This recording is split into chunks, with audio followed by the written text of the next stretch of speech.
ಅಶಿಸ್ತಿನ ವರ್ತನೆ ತೋರಿದಕ್ಕಾಗಿ 3 ಕಾಂಗ್ರೆಸ್ ಸಂಸದರನ್ನ ಚಳಿಗಾಲದ ಅಧಿವೇಶನದ ಉಳಿದ ಅವಧಿಗೆ ಸಂಸತ್ತಿನಿಂದ ಅಮಾನತುಗೊಳಿಸಲಾಗಿದೆ. ಇದರಲ್ಲಿ ಡಿಸಿಎಂ ಡಿಕೆ ಶಿವಕುಮಾರ್ ಸಹೋದರ ಡಿಕೆ ಸುರೇಶ್ ಕೂಡ ಸೇರಿದ್ದಾರೆ. ದೀಪಕ್ ಬೈಚ್ ಮತ್ತು ನಕುಲ್ ನಾಥ್ ಅವರು ಸೇರಿದಂತೆ 3 ಸಂಸದರನ್ನ ಅಮಾನತುಗೊಳಿಸಲಾಗಿದೆ. ಇದರಿಂದ ಲೋಕಸಭೆಯಿಂದ ಅಮಾನತುಗೊಂಡ ಸಂಸದರ ಸಂಖ್ಯೆ 146ಕ್ಕೆ ಏರಿಕೆಯಾಗಿದೆ.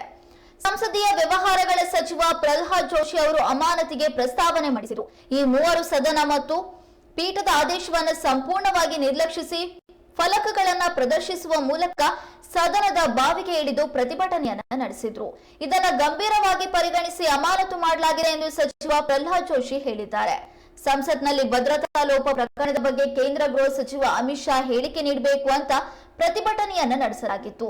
ಕಲಾಪಕ್ಕೆ ಅಡ್ಡಿಪಡಿಸಿದ ಕಾರಣಕ್ಕಾಗಿ ಇತ್ತೀಚೆಗೆ 143 ಸಂಸದರನ್ನ ಅಮಾನತು ಮಾಡಲಾಗಿತ್ತು. ಈಗ ಅವರ ಸಂಖ್ಯೆ 146ಕ್ಕೆ ಏರಿಕೆಯಾಗಿದೆ. ಅವರಲ್ಲಿ ಲೋಕಸಭೆಯ 100 ಮತ್ತು ರಾಜ್ಯಸಭೆಯ 46 ಸಂಸದರು ಸೇರಿದ್ದಾರೆ.